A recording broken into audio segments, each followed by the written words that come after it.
A Fox source confirming that the body of the Brown University and MIT suspected killer was found in a New Hampshire storage unit with extensive ammunition, body armor, and electronic devices. Chanley Painter joins us now with new details. Hey guys, yes, that's right. Police indicating the suspect engaged in an extensive amount of pre-planning and surveillance before the attacks, but say they're still searching for a possible motive in the deadly shootings at Brown University that left 2 dead and 9 others hurt, and the killing of an MIT professor last week. Claudio Neves Valente, a 48-year-old Portuguese national and a former PhD student at Brown University more than 20 years ago, was found dead from a self-inflicted gunshot wound days after the shootings.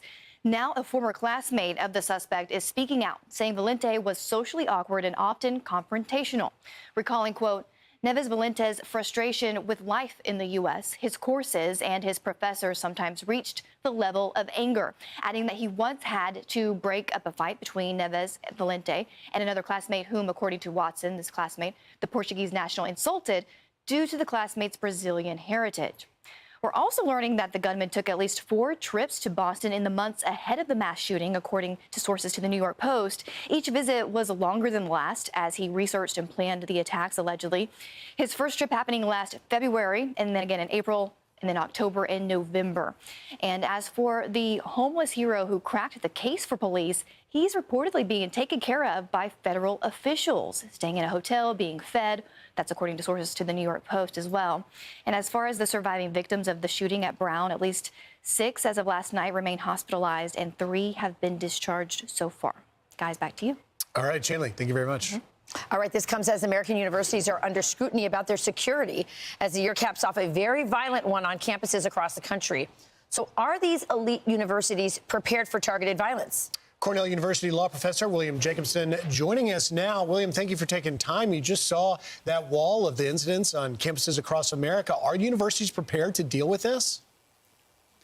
Well, I don't know if they are. I mean, this is obviously everybody's worst nightmare. I teach on a college campus. This is something we worry about and needs to be taken very seriously. The problem is a lot of colleges, and Brown also, are under enormous pressure not to cooperate with police, not to have surveillance cameras, not to have mask bans. And those things, we need to understand what happened here. In order to understand what can be done to remedy the problem, we need to understand what happened here. And unfortunately, Brown University and even the Providence Police have not been very forthcoming as to the role of surveillance cameras, the role of Providence being a sanctuary city, and Brown also, which does not cooperate with ICE. We need to understand what went wrong here.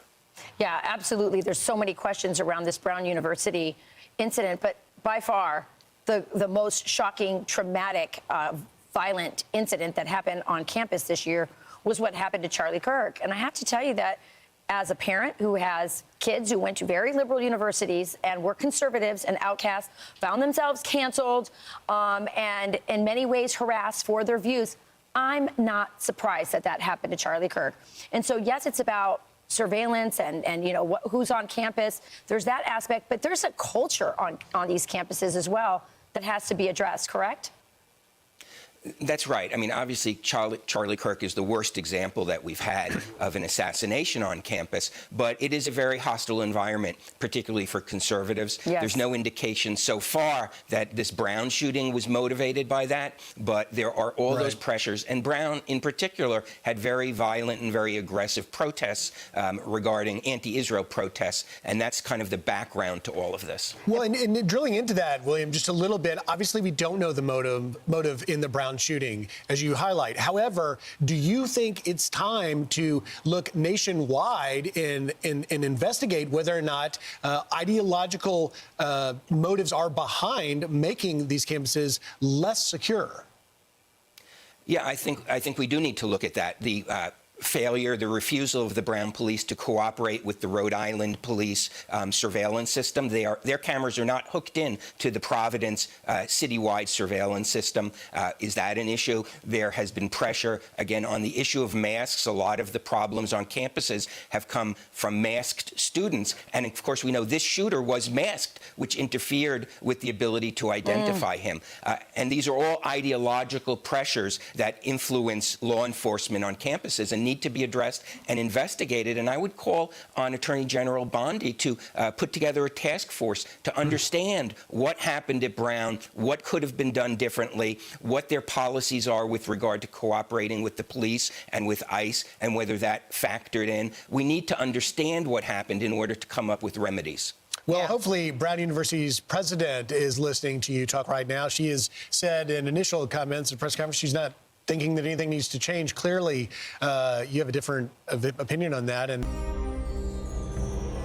the call that should not exist. This is 911. What's your emergency? Silence. Then a whisper. It's standing in the hallway. The call lasted exactly 38 seconds. When police traced it, the address led to a house that had been empty for over 12 years. No electricity, no phone line, no residents. And yet, the call was real. 1. The house on Blackwood Lane. Blackwood Lane sits just outside Raven.